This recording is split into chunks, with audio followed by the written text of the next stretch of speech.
Hello everyone, welcome to class 11 Business Studies Part 4 series, chapter first. In this we will discuss the role of profit in business. जो business होता है उसमें profit का क्या role होता है? Profit इतना important क्यों होता है किसी भी business के लिए? Why earning profit is more important in business? तो profit बहुत important है किसी भी business को run करने के लिए या फिर business को establish करने के लिए क्यों? तो फर्स्ट उसका मेन मोटिव है कि प्रॉफिट क्यों कमाना चाहिए किसी भी बिजनेस के लिए। Firstly will be the survival. Survival means business को लॉन्ग टर्म सर्वाइव करने के लिए या रन करने के लिए हमें प्रॉफिट ज़रूरी है। अब इसका एक्सप्लेनेशन पढ़ते हैं। Profit is a source of income for a businessman which become his means of livelihood. किसी भी बिजनेसमैन के लिए जो प्रॉफिट होता है वो इनका उसकी इनकम का सोर्स होता है जो कि उसके बिजनेस की लाइवलीहुड के लिए या उसकी लाइवलीहुड के लिए बहुत इंपॉर्टेंट होता है। Profit is needed to satisfy the needs of businessman and his family members. जो प्रॉफिट होता है उसका बिजनेसमैन का वो क्या करता है बिजनेसमैन की भी नीड्स को सेटिस्फाई करता है और उसकी फैमिली मेंबर्स की नीड्स को भी सेटिस्फाई करता है जिससे उसका लाइवलीहुड जो है वो स्मूथली रन करता है। नेक्स्ट आ गया expansion and growth. Expansion and growth यानी अगर बिजनेस में प्रॉफिट होगा तो बिजनेस आगे एक्सपेंड भी करेगा और बिजनेस ग्रो भी करेगा। So the expansion of business is possibly only when sufficient amount of profit is earned. अगर जो बिजनेस का एक्सपेंशन है यानी फैलाव है वो सिर्फ तभी पॉसिबल हो सकता है जब हमें एक मतलब मिनिमम अमाउंट ऑफ प्रॉफिट हो यानी सफिशिएंट अमाउंट ऑफ प्रॉफिट हो। A part of profit is kept as a reserve and use for purpose of growth and diversification. Profit का हमेशा एक पार्ट जो है वो हमेशा रिजर्व के लिए रखा जाता है, हर एक बिजनेसमैन जो रखते हैं। And use for purpose of growth and diversification जिसका जो यूज होता है वो मेन क्या होता है बिजनेस को ग्रो करने के लिए और बिजनेस को डाइवर्स करने के लिए, यानी अलग अलग स्ट्रेटेजीज को ट्राई करने के लिए। सो थर्ड पॉइंट है किसी बिजनेस के लिए प्रॉफिट क्यों इम्पोर्टेंट है। तो the an index of performance. Profit act as an index of performance of those who manage the business. Like अगर कोई इंसान बिजनेस मैनेज कर रहा है, किसी बिजनेस को चला रहा है, तो उससे क्या चाहिए होता है अगर वो प्रॉफिट अर्न करता रहे तो उसको एक आइडिया लग जाता है कि हाँ मेरा बिजनेस ग्रो कर रहा है या नहीं कर रहा। Higher profit indicate the efficiency of management and vice versa. अगर किसी बिजनेस में प्रॉफिट ज़्यादा होगा तो हम ये कह सकते हैं कि ये जो बिजनेस है वो काफ़ी अच्छे से मैनेज हो रहा है और इसका मैनेजमेंट अच्छे से चल रहा है। नेक्स्ट आ गया reward for risk bearing. The desire to earn profit motivate the businessman to bear the uncertainty and expected risk. तो रिवॉर्ड मीन्स क्या होता है अगर कोई बिजनेसमैन है, हर एक बिजनेसमैन कोई ना कोई रिस्क लेता है, तो अगर उसे प्रॉफिट मिलता है तो वो उसके लिए एज अ रिवॉर्ड काम करता है।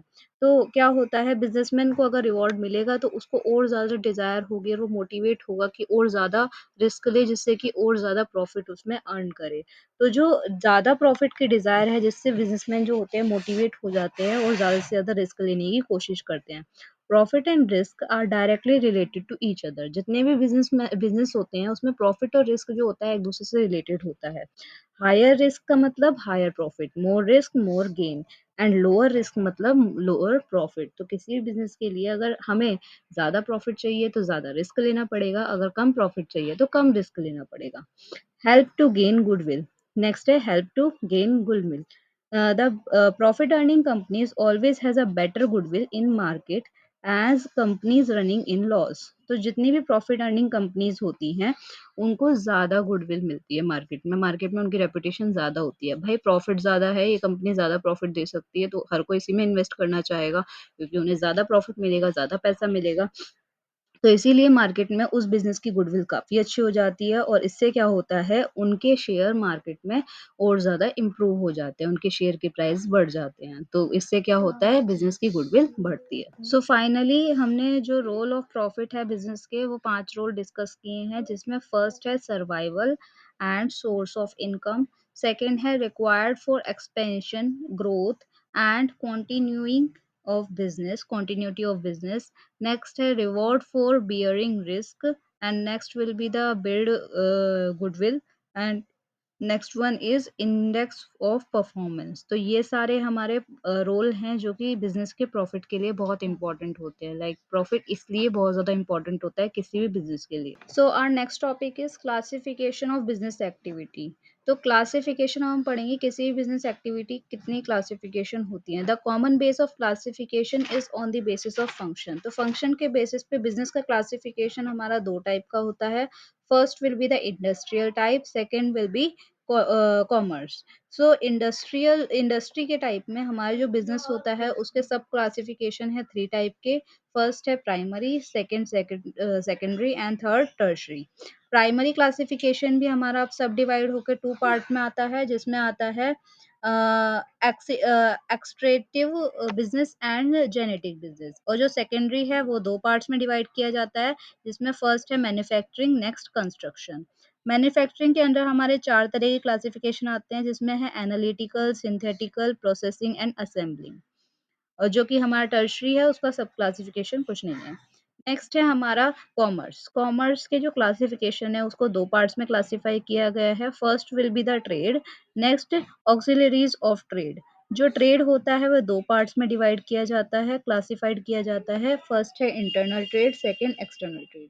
जो इंटरनल ट्रेड है वो दो पार्ट्स में क्लासिफाइड किया जाता है, जिसमें आ गया होलसेल और रिटेल। और जो एक्सटर्नल ट्रेड है वो थ्री पार्ट्स में क्लासिफाइड किया जाता है, जिसमें आ गया इम्पोर्ट, एक्सपोर्ट एंड एंटरपोर्ट। इसके बाद जो हमारा ऑक्सिलरी ऑफ ट्रेड है उसको हमने फाइव पार्ट्स में क्लासिफाई किया है। ऑक्सिलरी ऑफ ट्रेड में हमारा आ गया transportation, warehousing, insurance, banking and finance and advertising. So this is the fully flow chart, जिसमें आप क्लासिफिकेशन को शॉर्ट में पढ़ सकते हैं। अब इसका डिटेल जो है हम आगे डिस्कस करेंगे। अब हमारा फर्स्ट टॉपिक है इंडस्ट्री। बिजनेस का जो फर्स्ट क्लासिफिकेशन है जिसमें हम इंडस्ट्रीज के बारे में पढ़ेंगे, इंडस्ट्री का मीनिंग एंड टाइप पढ़ेंगे। Industry refers to an activity which convert raw material into useful products. तो इंडस्ट्री का मतलब होता है एक ऐसी एक्टिविटी जिसमें रॉ मटेरियल को यूजफुल प्रोडक्ट में कन्वर्ट किया जाता है। Industry include activities related to production and processing, as well as activity related to rearing and production of animals or the other living species. तो जो इंडस्ट्री होती है इनमें क्या क्या इंक्लूड होता है? इंडस्ट्री में हमारा प्रोडक्शन इंक्लूड होता है, कोई भी चीज़ प्रोसेस करने से रिलेटेड एक्टिविटी इंक्लूड होती है। इसके अलावा जो एनिमल्स होते हैं उन्हें रियर करना या रिप्रोड्यूस करना या फिर अदर लिविंग स्पीशीज को रियर करना, ये सब हमारा इंडस्ट्रीज में इंक्लूड होता है। The purpose of industry is to create form utility by converting raw material into useful goods। जो इंडस्ट्री का मेन पर्पस होता है उसका काम क्या होता है? मेन पर्पस इंडस्ट्री का क्या होता है? भाई रॉ मटेरियल को यूजफुल गुड्स में कन्वर्ट करना। The term industry is also used to refers to the group of firm producing similar type of goods. Industry का मेन काम क्या होता है कि भाई वो एक ही तरह की बहुत सारी गुड्स एक ही यूनिट में बनाती है। मीन्स क्या है कि बहुत सारी गुड्स जो है एक साथ बना देती हैं, तो उसे इंडस्ट्री कहते हैं। माना कोई पेज की इंडस्ट्री है तो वो बहुत सारे एक साथ पेज बना दी, खिलौनों की इंडस्ट्री है तो वो एक साथ बहुत सारे और सेम टाइप के खिलौने बनाएगी। अब इंडस्ट्री में प्रोड्यूस कंज्यूमर गुड्स और कैपिटल गुड्स। जो इंडस्ट्रीज होती हैं वो दोनों तरह की गुड्स प्रोड्यूस कर सकती हैं, कंज्यूमर गुड्स भी और कैपिटल गुड्स भी। Goods such as breads, fruit, milk etcetera are consumer goods. अब कंज्यूमर गुड्स कौन सी होती हैं? वो गुड्स जो ब्रेड, फ्रूट्स, मिल्क यानी जो कंज्यूम करने से रिलेटेड सारी गुड्स यानी जो हम खा रहे हैं उससे रिलेटेड गुड्स को प्रोड्यूस करती हैं, उन्हें कंज्यूमर गुड्स कहा जाता है। नेक्स्ट आ गया हमारा goods such as machinery, equipment, tool etcetera are capital goods. तो जो किसी दूसरी के चीज को प्रोड्यूस करने के लिए यूज किया जाए गुड्स, वो हमारा कैपिटल गुड्स कहलाएगा, जिसे हम कंज्यूम ना कर सकते हो। जैसे कि हमारा मशीनरी हो गई। मशीनरी क्या है कि भाई किसी इंडस्ट्री में मशीनरी बन रही है और वो मशीनरी से अब कुछ और गुड्स बन रही है, तो क्या है कि ये एक हमारी कैपिटल गुड कहलाएगी। या फिर कोई इक्विपमेंट बन गया या कोई टूल बन गया, ये सारी गुड्स कैपिटल गुड्स कहलाएंगी और ये जो है आगे प्रोडक्शन प्रोसेस में काम आती हैं, तो इसीलिए इन्हें कैपिटल गुड्स कहा जाता है। तो कंज्यूमर गुड्स कौन सी होती हैं? वो गुड्स जो हम कंज्यूम करने के लिए यूज करते हैं। कैपिटल गुड्स क्या होती हैं? जो कि किसी दूसरी गुड्स को प्रोड्यूस करने के काम आती हैं, वो सारी हमारी कैपिटल गुड्स होती हैं। So moving on to the next part, in this we will read the type of industry. Industry जो होती है बेसिकली थ्री टाइप की होती है, हमने पहले भी पढ़ा है, प्राइमरी, सेकेंडरी एंड टर्शरी। इसके अलावा जो प्राइमरी इंडस्ट्रीज होती हैं वो दो टाइप की होती हैं, जिसमें आ गई हमारी एक्सट्रैक्टिव इंडस्ट्री और जेनेटिक इंडस्ट्री। नेक्स्ट आ गया सेकेंडरी। सेकेंडरी इंडस्ट्री जो होती है मैन्युफैक्चरिंग इंडस्ट्रीज होती है और कंस्ट्रक्शन इंडस्ट्री। जो मैन्युफैक्चरिंग इंडस्ट्रीज होती हैं वो हमारी 4 टाइप्स की होती हैं। First one will be the analytical, next synthetical, third processing and fourth assembling. Next आ गया जो टर्शरी इंडस्ट्रीज होती हैं वो हमारी 5 टाइप की होती हैं, जिसमें हमारा आ गया transport industry, banking industry, insurance industry, warehousing industry and advertising industry. अब हम डिटेल में इन सब के one by one explanation read करेंगे। Now first type of industry is primary industry. What is primary industry? तो primary industry it include all those industry which are concern with the extraction of natural resource and production of living species. तो primary industries क्या कहलाती हैं? वो सारे industry जो कि हम नेचुरल रिसोर्स को एक्सट्रैक्ट करें, यानी हमारे को नेचर से जो सारी चीज़ें मिलती हैं उसे या तो एक्सट्रैक्ट करें, या फिर किसी भी लिविंग स्पीशीज को हम रिप्रोड्यूस करें, उनका रिप्रोडक्शन प्रोसेस पे जो भी उस पे बेस्ड इंडस्ट्रीज होगी वो सारी प्राइमरी इंडस्ट्रीज कहलाएंगी। यानी हमारे डायरेक्ट नेचर से रिलेटेड जितनी इंडस्ट्रीज होती हैं नेचुरल इंडस्ट्रीज, वो सब प्राइमरी इंडस्ट्रीज कहलाती हैं। जो हमारी प्राइमरी इंडस्ट्रीज होती हैं वो हमें पता है ऑलरेडी 2 टाइप की होती हैं। First is the genetic industry. अब जो जेनेटिक इंडस्ट्री होती है वो क्या होती है? These industry are involve in the activity of rearing and breeding of living organism. जितनी भी जेनेटिक इंडस्ट्रीज होती हैं इनका मेन काम क्या होता है? रियर करना या ब्रीड करना जो जितने भी लिविंग ऑर्गेनिज्म होते हैं, यानी जो बर्ड्स हो गए, प्लांट हो गए, एनिमल हो गए, उन्हें रियर करवाना या फिर उनकी देखभाल करना, उनको रखना या उनके प्रोडक्शन प्रोसेस में इन्वॉल्व होना, वो सब हमारी जेनरिक इंडस्ट्रीज कहलाती हैं। सो जेनरिक इंडस्ट्रीज के एग्जांपल है rearing of cattle for milk, dairy farm, poultry farm, rearing of plant in nursery and pisciculture. तो ये सारे हमारे प्राइमरी इंडस्ट्री के एग्जांपल हैं। नेक्स्ट आ गई extractive industry. Extractive industry these are those industry which involve extraction of something from natural resources. Extractive industries वो सारी होती हैं जो हम नेचुरल रिसोर्स से सारी चीज़ें निकालते हैं, यानी ज़मीन के अंदर से जो सारी चीज़ें एक्सट्रैक्ट करते हैं वो सब हमारी एक्सट्रैक्टिव इंडस्ट्रीज के अंडर आ गई। The product of these industries can be used directly और they become raw material for other industry. जितने भी प्रोडक्ट हैं इन सब इंडस्ट्रीज के, ये हम या तो डायरेक्टली यूज कर सकते हैं या फिर हम अदर इंडस्ट्रीज के लिए इन प्रोडक्ट को एज अ रॉ मटेरियल के लिए यूज में ले सकते हैं। Examples extraction of minerals from earth, यानी अर्थ के अंदर से कोई भी मिनरल्स को एक्सट्रैक्ट करना, निकालना। फिश फ्रॉम रिवर्स और सी या रिवर्स से कोई फिशिंग करना, तो फिशिंग को हम लोग बेच भी सकते हैं डायरेक्ट कंज्यूमर्स को, या फिर एज अ रॉ मटेरियल किसी भी चीज़ में इंडस्ट्रीज में हम प्रोवाइड भी कर सकते हैं। इसके अलावा टिम्बर फ्रॉम फॉरेस्ट, फॉरेस्ट से जो भी टिम्बर्स हम लोग लेते हैं। So next is secondary industry. Secondary industry क्या होती है? It makes use of products extracted and produced by primary industry as their raw material and produce finish good. जितनी भी सेकेंडरी इंडस्ट्री होती हैं वो क्या करती हैं, जो प्राइमरी इंडस्ट्रीज होती हैं उनसे तो रॉ मटेरियल लेती हैं और उन्हें फिनिश गुड्स में कन्वर्ट कराती हैं या करने का काम करती हैं थ्रू मशीनरी और एनी अदर सोर्सेस, और फिर उन्हें डायरेक्ट कंज्यूमर्स को बेच देती हैं जो कि फिनिश गुड्स होते हैं। जैसे कि शुगर केन हो गया, for example sugar cane is grown in farm and same is used to make sugar in the industry. यानी हमने फार्म में शुगर केन ग्रो किया और फिर क्या हुआ, एज अ प्राइमरी इंडस्ट्री हमने जो शुगर केन है वो सेकेंडरी इंडस्ट्री को दिया और सेकेंडरी इंडस्ट्री ने क्या काम किया कि उस शुगर केन से शुगर बना के एज कंज्यूमर यानी मार्केट में बेच दिया एज अ फिनिश गुड्स। तो ये हमारा क्या हो गया, सेकेंडरी इंडस्ट्री का एग्जांपल हो गया।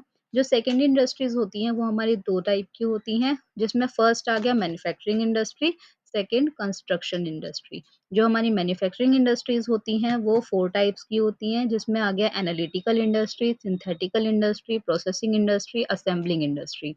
तो ये जो सारी इंडस्ट्रीज हैं इसके टाइप हैं सेकेंडरी इंडस्ट्रीज के, उसके टाइप हम डिटेल में अभी डिस्कस करेंगे। So next one is manufacturing industry. तो सेकेंडरी इंडस्ट्री का जो फर्स्ट टाइप है वो मैन्युफैक्चरिंग इंडस्ट्रीज है। मैन्युफैक्चरिंग इंडस्ट्रीज क्या होता है? These industries are engaged in the process of conversion of raw material और semi finished goods into finished goods। तो जितनी भी मैन्युफैक्चरिंग इंडस्ट्रीज होती है इनका काम क्या होता है, जो भी रॉ मटेरियल्स होता है ना या फिर जो सेमी फिनिश गुड्स होती हैं उसे फिनिश गुड्स में कन्वर्ट करना। ठीक है, तो ये जो इंडस्ट्रीज होती हैं, these industry create form utility by changing the form of raw material into finished goods. In industries का मेन काम क्या होता है, जो रॉ मटेरियल होता है उनको फिनिश गुड्स में कन्वर्ट करना, जिससे कि उस गुड्स का कुछ यूज हो सके। इसके अलावा टाइप ऑफ प्रोडक्ट, जो हमारे मैन्युफैक्चरिंग इंडस्ट्रीज होती है उसमें दो तरह के प्रोडक्ट को हम लोग डिस्कस करते हैं। First one will be the consumer goods या प्रोडक्ट्स, सेकंड इंडस्ट्रियल गुड्स या प्रोडक्ट्स। जो कंज्यूमर गुड्स होते हैं वो कितने टाइप के होते हैं? कंज्यूमर गुड्स के अंदर आ गया convenience goods, shopping goods, speciality goods और इसके अलावा अनसॉल्ड गुड्स। इसके अलावा जो इंडस्ट्रीज गुड्स होती हैं उसके अंडर कौन कौन सी गुड्स आती हैं, जिसमें फर्स्ट आ गया रॉ मटेरियल, नेक्स्ट है फैब्रिकेटिंग पार्ट या मटेरियल, नेक्स्ट है installation, next accessory equipment and operating supplies. So ये सब हमारे आ गए टाइप ऑफ प्रोडक्ट जिस जो इंडस्ट्रीज के अंडर आते हैं। नाउ मैन्युफैक्चरिंग गुड्स के अंदर जो मैन्युफैक्चरिंग इंडस्ट्रीज होती है उसमें हम टाइप ऑफ प्रोडक्ट्स पढ़ेंगे, जिसमें फर्स्ट प्रोडक्ट है कंज्यूमर गुड्स। कंज्यूमर गुड्स क्या होती हैं? The goods which can be directly consume by the consumer are known as consumer goods. तो वो गुड्स जो कंज्यूमर डायरेक्टली खुद कंज्यूम कर सकते हैं यानी यूज कर सकते हैं, वो सारे कंज्यूमर गुड्स कहलाते हैं, जो कि हमारे डे टू डे लाइफ में बहुत काम आते हैं। For example cloth, oil, soap, तो ये सारी जो सारी चीजें हैं ये हम डायरेक्टली कंज्यूम कर सकते हैं कंज्यूमर। इसके अलावा सेकेंड टाइप ऑफ गुड्स हो गए इंडस्ट्रियल गुड्स। इंडस्ट्रियल गुड्स क्या होती हैं? The goods which are produced for manufacturing consumer goods are known as industrial goods. तो वो सारी गुड्स जो कंज्यूमर गुड्स को बनाने के लिए काम आती हैं, जैसे कि किसी ने सोप बनाने की मशीनरी प्रोड्यूस कर ली, तो वो जो सारी जो गुड्स होती हैं वो हमारी मशीनरी गुड्स, वो इंडस्ट्रीज गुड्स हो गई। इसके अलावा नेक्स्ट आ गया जैसे टूल, किसी ने कोई भी मशीन बनाने का औज़ार की फैक्ट्री लगा ली, तो वो जो औज़ार बनाने की फैक्ट्री है वो हमारी क्या कहलाएगी? Industrial goods. या फिर equipment etcetera which are required to manufacture consumer good, जो कि कंज्यूमर गुड्स को बनाने में बहुत ज़्यादा हेल्पफुल हो। तो now types of manufacturing industry. जो मैन्युफैक्चरिंग इंडस्ट्रीज़ होती हैं वो कितने टाइप की होती हैं? तो जो मैन्युफैक्चरिंग इंडस्ट्रीज़ होती हैं उसमें फर्स्ट टाइप आएगा हमारा एनालिटिकल इंडस्ट्री। एनालिटिकल इंडस्ट्रीज क्या होती हैं? Here raw material is broken into different part of produce finished products. जितने भी रॉ मटेरियल होते हैं उसे हम क्या करते हैं, छोटे छोटे पार्ट्स में जो प्रोड्यूस्ड होते हैं उन्हें हम असेंबल करते हैं, जो कि हमारा फिनिश प्रोडक्ट में बाद में तैयार किया जाता है, वो हमारा एनालिटिकल इंडस्ट्रीज कहलाता है। तो जो उसके डिफरेंट पार्ट है वो अलग अलग जगह ब्रोकन होते हैं और हम उसे असेंबल करते हैं। नेक्स्ट आ गया सिंथेटिक इंडस्ट्री। सिंथेटिक इंडस्ट्री में क्या आ गया? Here two or more material are mixed to manufacture some new products. जितने भी हमारे सिंथेटिक इंडस्ट्रीज होती हैं उसका मतलब होता है दो या दो से ज्यादा मटेरियल मिला के एक फिनिश गुड्स या प्रोडक्ट बनाना, वो सिंथेटिक इंडस्ट्रीज होती हैं। नेक्स्ट आ गया प्रोसेसिंग इंडस्ट्री। प्रोसेसिंग इंडस्ट्रीज क्या होती हैं? Here the raw material is processed through various stages of production and then finish goods are manufactured. तो जितने भी प्रोसेसिंग इंडस्ट्रीज होती हैं इनका मतलब होता है जो रॉ मटेरियल होता है उसे प्रोसेस किया जाता है अलग अलग स्टेजेस पे जाके, ठीक है। और फिर तब जाके वो फिनिश गुड्स में कन्वर्ट किया जाता है। जैसे कि अगर हम बात करें कॉटन की, तो कॉटन में पहले जो है उसका जो कॉटन है उसे निकाला जाता है। इसके अलावा कॉटन के क्लॉथ की बात करें तो कॉटन को निकाला जाता है, फिर उसका थ्रेड तैयार किया जाता है, फिर उसमें कलरिंग की जाती है, फिर उसकी बुनाई होती है। तो ये जो सारे प्रोसेस है वो एक पूरे पर्टिकुलर स्टेज से होके गुजरता है, तभी उसे प्रोसेसिंग इंडस्ट्रीज कहा जाता है। नेक्स्ट आ गया असेंबली इंडस्ट्री। असेंबली इंडस्ट्री क्या होती है? Here the various finished goods are combined to produce a new finish goods. तो जहाँ पे बहुत सारी फिनिश गुड्स को कंबाइन किया जाता है और फिर तब जाके एक नई फिनिश गुड्स को बनाया जाता है, उसे कहते हैं असेंबली इंडस्ट्री। कि भाई बहुत सारी इंडस्ट्री से फिनिश गुड्स मंगा लिया, फिर उसे कंबाइन किया, तब जाके एक नया टाइप का फिनिश गुड्स तैयार करा। So next industry is construction industry. Construction industries क्या होती हैं? First, these industries are concerned with the construction of building, dams, roads, etc. तो जितनी भी कंस्ट्रक्शन इंडस्ट्रीज होती हैं इनका मेन काम क्या होता है? कंस्ट्रक्ट करना, बनाना। क्या क्या बनाना? बिल्डिंग्स बनाना, डैम्स बनाना, रोड्स बनाना, etcetera. These industries use the products of manufacturing industries such as cement, iron and steel, lime. तो जितनी भी हमारी कंस्ट्रक्शन इंडस्ट्रीज होती हैं इनका काम क्या होता है? मैन्युफैक्चर करना। क्या क्या मैन्युफैक्चर करती हैं ये सीमेंट बनाना या फिर आयरन या स्टील बनाना, एक्सेट्रा। इसके बाद the unique feature of these industry is that their products can not be transfer और शिफ्टेड टू द मार्केट। तो जो यूनिक फीचर होता है कंस्ट्रक्शन इंडस्ट्री का वो ये होता है कि इनके जो प्रोडक्ट हैं वो ना तो ट्रांसफर किए जा सकते कहीं पे, ना ही मार्केट में इन्हें शिफ्ट किया जा सकता है। They are constructed and remain at fix site only. ये जो सारे प्रोडक्ट्स होते हैं ये कंस्ट्रक्ट किए जाते हैं या फिर हमेशा अपनी फिक्स साइट पे ही रहते हैं, इन्हें कहीं एक जगह से दूसरी जगह ट्रांसफर नहीं किया जा सकता। Next will be the tertiary or service industry. Sir tertiary or service industry क्या होती है? It is concern with providing service which facilitate a smooth flowing of goods and services. जो टर्शरी या सर्विस इंडस्ट्रीज होती हैं इनका काम होता है सर्विस प्रोवाइड करना ताकि गुड्स और सर्विसेज ठीक से फ्लो हो सके। This industry help in activities of primary and secondary industry. In industries का मेन काम क्या होता है? जो प्राइमरी और सेकेंडरी एक्टिविटीज होती हैं उन्हें हेल्प करने का काम। This industry provide services which support the activities of primary and secondary industry. This is why it is also known as service industry. ये जितनी भी इंडस्ट्रीज होती हैं इनका काम क्या होता है? सर्विस प्रोवाइड करना ताकि ये प्राइमरी और सेकेंडरी इंडस्ट्रीज को सपोर्ट दे सकें, इसीलिए इन्हें सर्विस इंडस्ट्रीज भी कहा जाता है। तो जो हमारी टर्शरी इंडस्ट्रीज हो गई वो बाकी अब 3 टाइप्स की होती हैं। इसमें फर्स्ट आ गया transport, second banking, third insurance, fourth advertisement. अब हम पढ़ेंगे ये सारी इंडस्ट्रीज के बारे में डिटेल में।